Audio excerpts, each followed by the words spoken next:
Voici la présentation sur les règles de présentation visuelle, les choix graphiques et structurels s'appuyant sur des principes avérés de communication visuelle.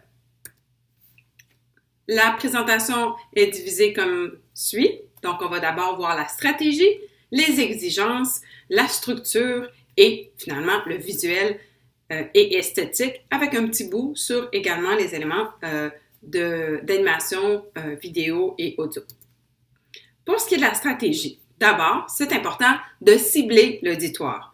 Il faut déterminer ensuite l'objectif de présentation. Ça fait partie de la stratégie parce qu'on ne va pas concevoir notre présentation de la même manière pour différents types d'auditoires.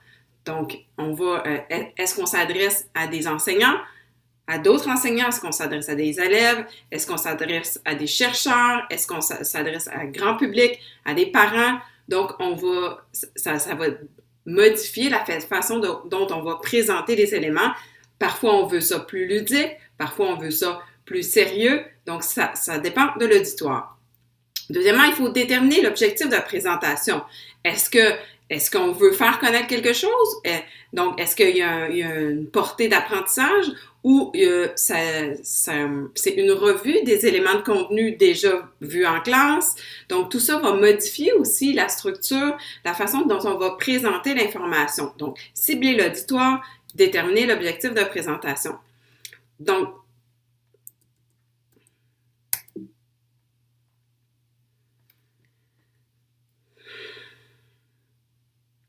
voici donc les règles de présentation visuelle, des choix graphiques et structurels qui s'appuient sur des principes avérés de communication visuelle. On va d'abord voir la stratégie pour concevoir notre présentation, ensuite les exigences, la structure et enfin des éléments concernant le visuel ou les aspects esthétiques portant sur le visuel et également le son ou l'animation. Pour ce qui est de la stratégie, c'est important de cibler l'auditoire et de déterminer l'objectif de présentation. Donc, cibler l'auditoire, on doit savoir à qui on s'adresse. S'adresse-t-on à des étudiants, à des enseignants, à un public mixte dans une conférence, un colloque, à des parents? Donc, en fonction de l'auditoire, on va choisir un style de présentation qui correspond à ceux qui vont nous écouter. On pourrait avoir une présentation beaucoup plus ludique pour des étudiants et plus sérieuse, par exemple, pour une conférence. Ensuite, on va déterminer l'objectif de présentation. Est-ce une présentation qui va être utilisée dans un contexte d'enseignement, de conférence, de communication de recherche ou de séance d'information?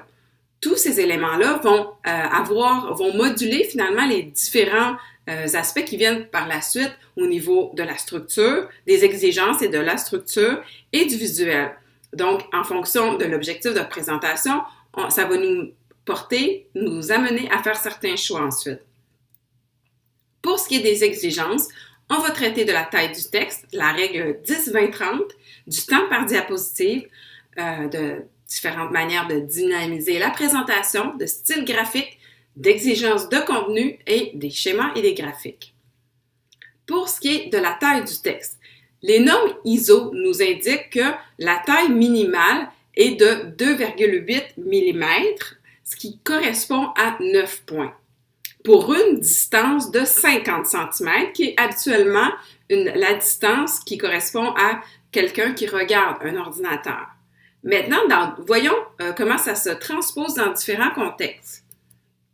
Cette même règle-là, si on l'applique par exemple à un appareil mobile, on calcule une distance de 30 cm et donc on doit avoir une taille minimale de 12 points au niveau du texte. Pour une présentation sur une tablette, donc les personnes vont regarder sur la tablette, la distance est de 40 cm et la taille minimale est habituellement de 16 points. Pour ce qui est ensuite de l'ordinateur, comme on a dit, c'est 50 cm et 9 points. Pour ce qui est d'une présentation en salle, on suggère d'avoir un minimum de 30 points, pas un minimum de 30 points, une moyenne de 30 points, c'est-à-dire entre 20 et 36 points. Et de hiérarchiser selon l'importance. Donc, les éléments plus importants vont avoir 36 points et les éléments moins importants, donc les contenus, donc les sous-catégories, vont avoir 20 points. Un truc, réduire l'affichage à 66%, donc la taille de l'affichage, hein, et se positionner à 2 mètres de notre écran. Ça nous permet de voir un peu de la même manière que les personnes en salle pourraient voir notre présentation.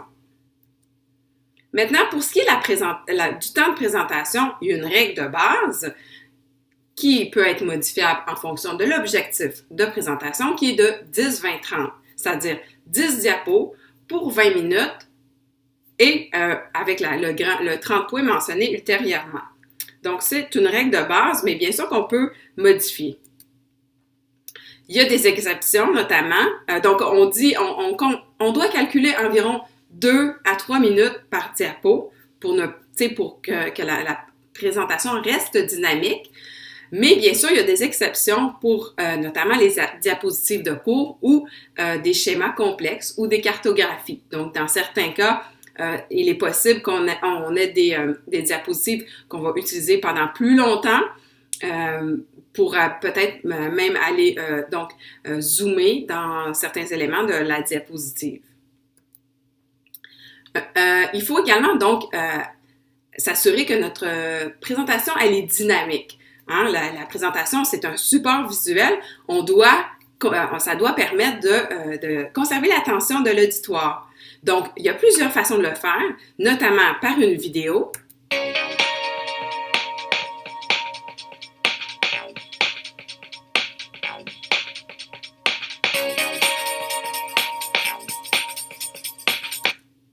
Par une anecdote, comme il est plus facile de se souvenir de quelque chose si le contexte de remémoration est identique au contexte d'enregistrement, ou une citation, comme celle de John Esquette qui dit « Design is to design a design to produce a design.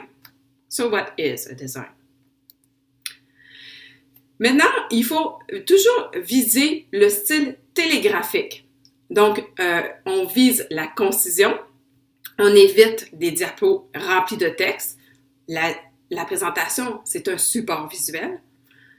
On essaie de rester cohérent. Donc, on évite d'avoir un message textuel qui est différent de ce qu'on dit. Donc, il faut être vraiment cohérence entre ce qu'on dit et ce qui est présenté. Et simplicité. Une idée par diapositive. Exigence de contenu. On veut des phrases simples, affirmative, donc on évite la négation dans la formulation du texte, et une voix active. Un minimum de texte, on dit la présentation est un support visuel, et un maximum de 30 mots, donc 3 à 4 phrases. Le message doit être clair, simple et lisible. Pour ce qui est des schémas et des graphiques, on va viser un nombre limité et on va maximiser leur simplicité. On va cibler seulement les graphiques et les schémas qui sont essentiels à passer notre message. On va utiliser un petit nombre de données visuelles, courbes, points, colonnes, et toujours conserver un style graphique simple. Par exemple, ce graphique comporte beaucoup de données et est difficile un peu à comprendre d'un premier coup d'œil. Donc, il y a beaucoup d'éléments, il y a beaucoup de données. On parle de poids ici, de personnes, de jeunes adultes, population totale, poids insuffisant, poids normal, embonpoint, obésité. Et là, on a toute une échelle. Bon, il y a beaucoup d'éléments à lire et c'est peut-être difficile de voir, de passer un point avec cette diapositive-là, avec ce graphique-là. Ici, c'est très visuel, mais il y a tellement de données que je ne sais même pas où regarder, donc je suis perplexe parce qu'on me présente beaucoup d'informations, je suis surchargée par l'information. J'ai l'impression que je devrais prendre 1 heure pour regarder tout ça. Donc, en visant, par exemple, une portion de cette présentation-là, j'amène l'auditoire à être capté ou à cibler attention sur un élément précis. Les filles ont plus de règles à la maison que les garçons. Ah oui, vraiment.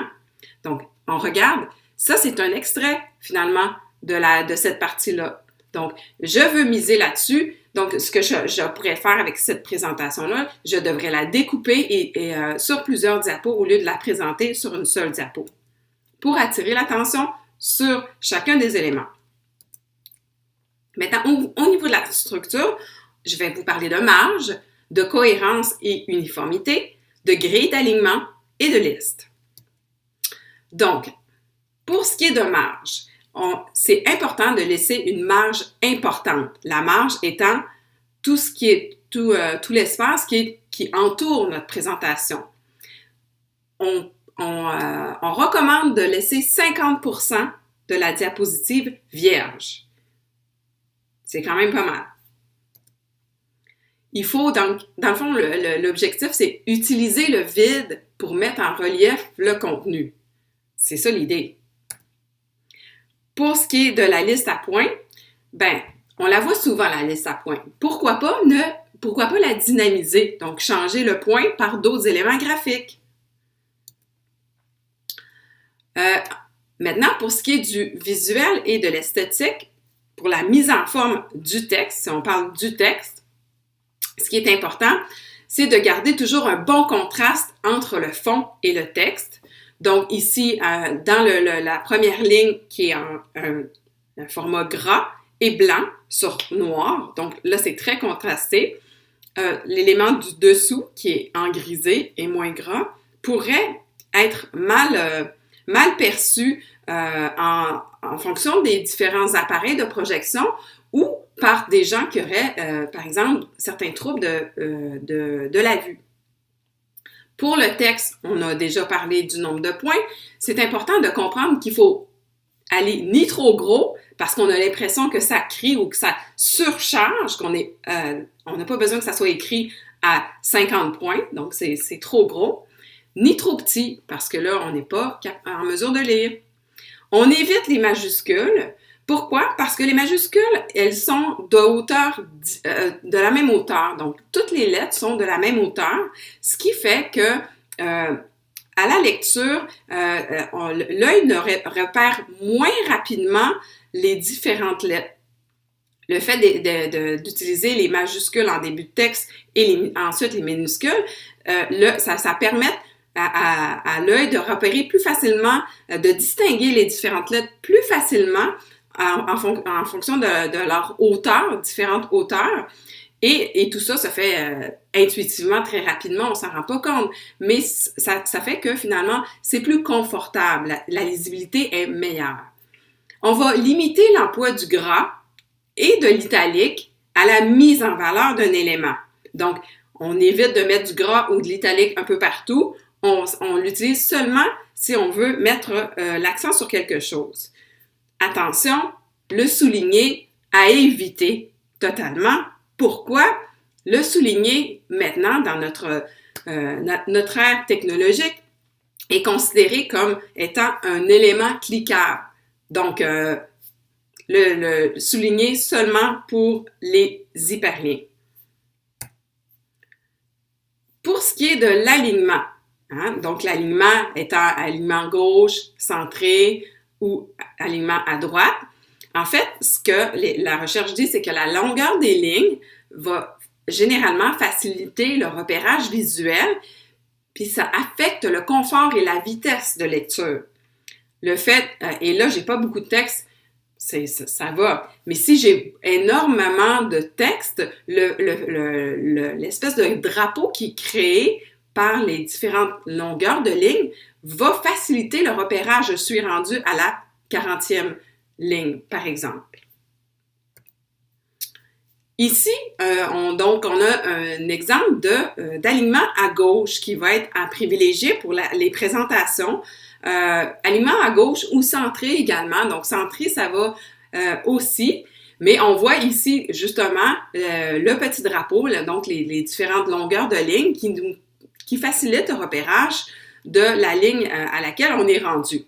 Et de toute façon, il y a trop de texte dans cette diapo-là. Ce qu'on va éviter à tout prix, c'est la justification du texte. La justification du texte, c'est forcer l'alignement à gauche et à droite en simultané. Ce que ça fait, c'est que ça crée des énormes trous entre certains mots, surtout quand on n'a pas beaucoup de texte, comme c'est souvent le cas pour une présentation PowerPoint ou autre. Donc, le fait de justifier le texte crée ces trous-là, qu'on appelle d'ailleurs des lézardes. Donc, c'est le terme typographique utilisé pour nommer ces trous-là. Et qui fait que finalement, mon attention est plus vers ces énormes trous blancs que sur le texte qui m'est présenté. Pour ce qui est des polices de caractère, on va préférer, et là c'est toujours dans un contexte de présentation, une police sans empattement. Qu'est-ce que c'est une police sans empattement? On l'a ici dans la démonstration. Donc, le bas de la lettre n'a pas de finalité, donc il est fini carré, il n'y a pas de petite fioriture au bout, comme c'est le cas avec l'exemple du bas. Donc, il y a une espèce de petite fioriture dans le bas. Donc, préférez une police sans empattement à l'écran, parce qu'elle est plus facile à lire à l'écran, elle est visuellement moins complexe, et on va utiliser donc des polices avec, c'est pas interdit, mais on va seulement les utiliser pour les titres et avec empattement, on peut l'utiliser pour les titres et on va conserver du sans empattement pour le corps du texte. Pour ce qui est des polices de caractère, il faut limiter le nombre de polices de caractère différentes. Mauvais exemple.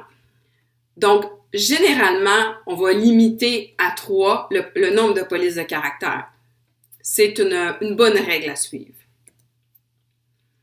Il faut toujours, dans notre choix de police de caractère, il faut faire attention aussi à la personnalité des polices. Parce que les différentes polices de caractère, elles nous amènent une perception. Les exemples ici, Eurostyle, on a, donc, ça fait un peu techno, espace. Donc, on amène le lecteur ou l'auditoire à se plonger dans une expérience comme ça, dans une ambiance comme ça, avec ce type de police de caractère-là. Le Bauhaus va faire un petit peu plus rétro. Edwardian Script, qui fait très mariage, grand événement spécial. Playbill, on est dans le western. Donc, c'est bien, on peut jouer avec ça, mais n'oubliez pas que vous créez une ambiance avec votre police de caractère. Et que dire du Comic Sans et du courrier? Non. Parce que ces polices de caractère-là sont pas tellement bonnes au niveau de l'originalité, de la lisibilité et de la personnalité. Le Comic Sans et le courrier ont été surutilisés. Donc, il y a tellement de choix maintenant de polices de caractère. Je pense qu'on peut aller chercher mieux que ça. Le Comic Sans, ça fait premièrement comique, ça fait pas tellement sérieux. Et puis, si on veut jouer dans le ludique, on pourra choisir d'autres sortes. Courrier, là, ça fait comme si on était à l'ère de l'avant-technologie de la machine à écrire. Donc, on va peut-être utiliser un style plus... À moins que vous vouliez passer un message qui s'adresse justement à un temps très ancien, du temps où justement les textes étaient tapés à la machine. Ce qu'il faut comprendre, c'est vraiment que, au final, le choix de la police de caractère va avoir un effet sur le jugement d'un énoncé, comme le démontre cette étude-là. Ils ont donc, ce qu'ils ont fait, c'est qu'ils ont montré un énoncé à plusieurs personnes et ils ont le même énoncé, ils l'ont montré avec différentes polices de caractère. Donc, ce qu'on constate dans un premier temps, c'est que par exemple, la police de caractère Baskerville, la plupart des gens étaient en accord avec ce qui était dit quand c'était écrit avec la police de caractère Baskerville. Par contre, si c'était écrit en Comic Sans, ils n'étaient pas d'accord avec l'énoncé. C'était le même énoncé, c'est juste la police de caractère qui change. Même chose de l'autre côté, donc la balance, donc ils étaient pas qu'ils étaient en désaccord avec un énoncé. Donc, on remarque que finalement, la police Georgia, il y avait le plus de personnes qui étaient en désaccord avec l'énoncé. Et donc, ici, là, on n'a pas l'énoncé, mais on pourrait se questionner sur pourquoi il y a eu un bon accord au niveau de Baskerville pour d'un côté et qui était fortement en désaccord de l'autre côté. Donc, probablement que c'était un énoncé qui était moins crédible. Donc, je sais pas, mais c'est intéressant. Donc, on voit que tout ça nous indique tout de même que, ben, le choix de police de caractère va avoir un effet sur la perception de la véracité de l'énoncé. Pour ce qui est des thèmes, donc parce qu'on a souvent, et c'est très bien, toute une panoplie de thèmes qui est proposée autant par PowerPoint que par Prezi. Et c'est bien, donc on peut déjà avoir une stylistique. Sauf que il y a beaucoup de gens qui font des présentations, surtout avec PowerPoint, et donc les modèles, ben, on les revoit. Donc, évitez d'utiliser tel quel un modèle. Essayez de le transformer pour avoir une présentation plus créative, plus différente, plus unique, authentique. Procédés visuels. En fait, il faut utiliser des procédés visuels tels que des cercles, effets en 3 dimensions, encadrés, flèches, logos, puces, pour mettre en valeur un élément. Donc, utiliser les différents dessins, comme ça, les différentes structures, les formes proposées par les logiciels de présentation pour mettre des éléments en valeur. Mais attention, pas trop quand même. Par exemple, donc, les règles avec les procédés visuels, il faut réduire leur nombre, parce que là, si on veut attirer l'attention, il ne faut pas attirer l'attention partout. Et ça peut servir pour créer des repères, pour faciliter la compréhension.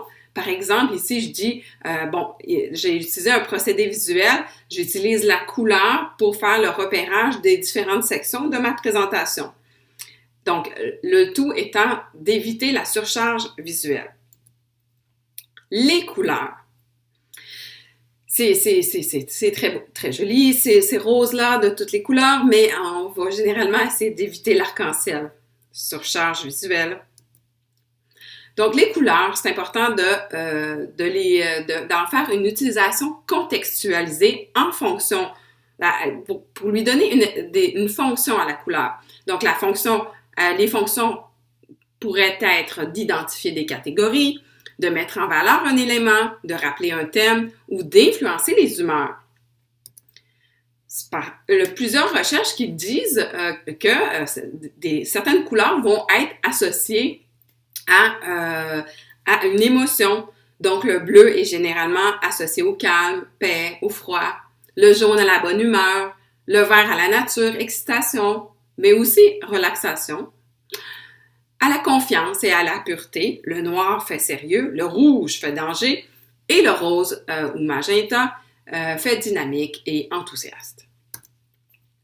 Je vous invite à visiter ce site qui qui explique justement la perception des différentes couleurs, donc et comment c'est utilisé notamment là pour la publicité. Un exemple ici. Avec la couleur verte qui nous dit que finalement le vert va faire référence à la nature, aux plantes, aux feuilles, aux arbres. Donc, c'est généralement associé à des produits écologiques, produits et services écologiques. Ça pourrait être mal perçu, par exemple, dans un contexte, c'est tellement perçu comme écologique que dans un contexte où les produits ne portent pas ces valeurs-là, ben ça devient comme Ils disent, ça peut induire en erreur le consommateur qui dit comme le frite vert, non, pas tant. C'est également important de faire attention au contraste, hein, parce que tout à l'heure, on disait contraste entre le fond et le texte, donc c'est très important. Ici, c'est un exemple, là, j'ai plusieurs couleurs et là, mon œil est parfois difficile il y a une vibrance entre certaines couleurs qui fait que je distingue pas bien les couleurs. Et là, si vous mettez du texte par-dessus un fond coloré, c'est super important de tester le contraste. Voici une excellente ressource pour tester vos contrastes de couleurs.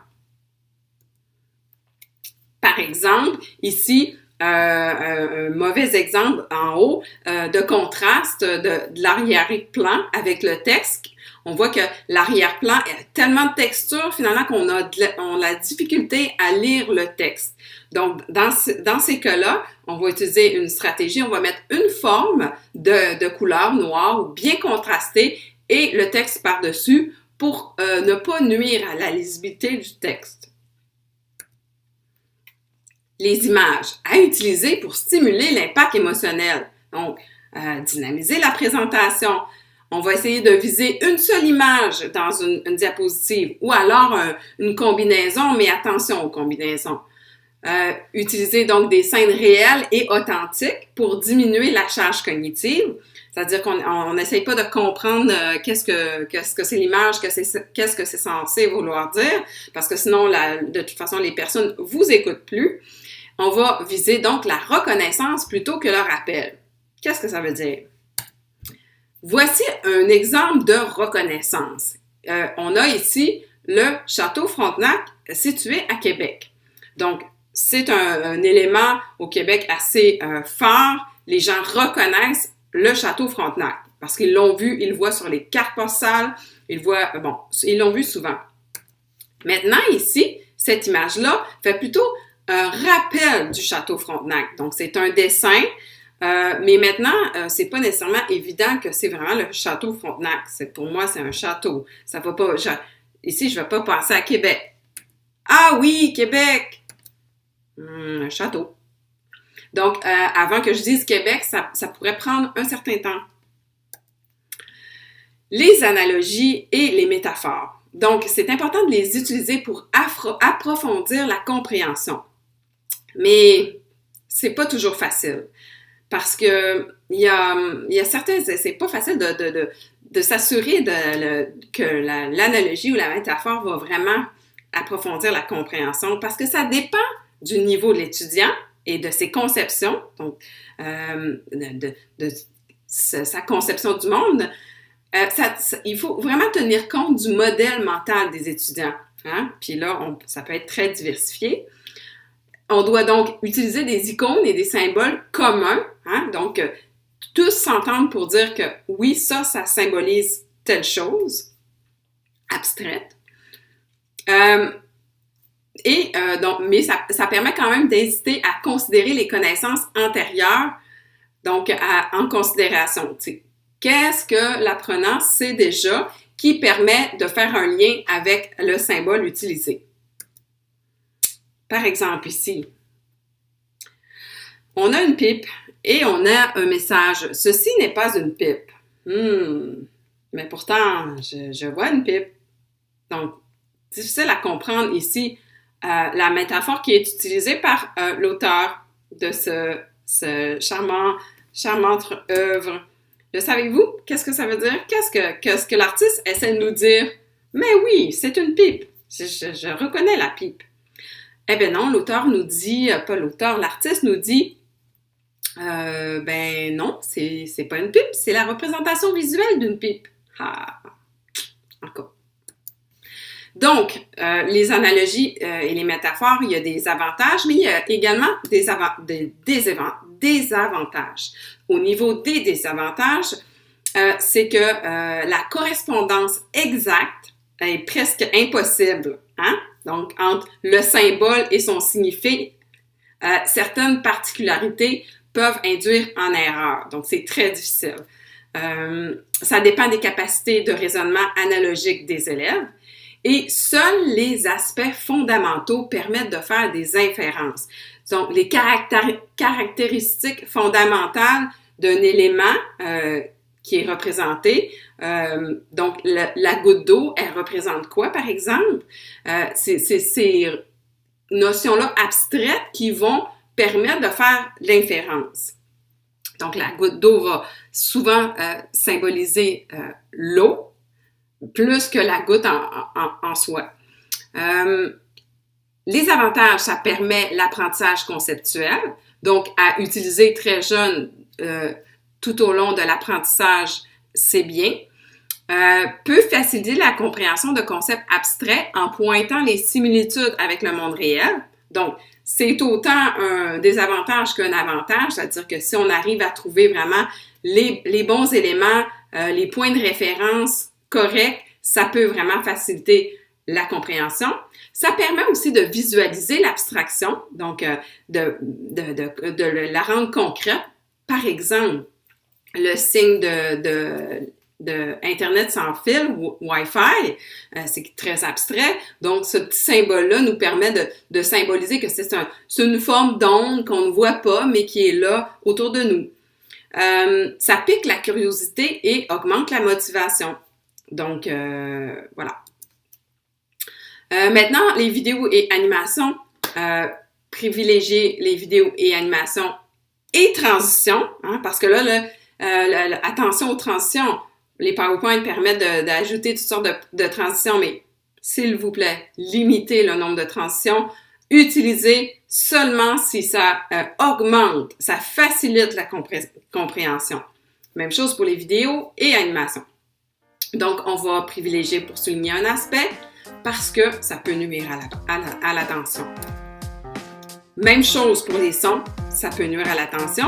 On va privilégier les sons qui facilitent la compréhension, puis on doit utiliser des sons de bonne qualité. Merci!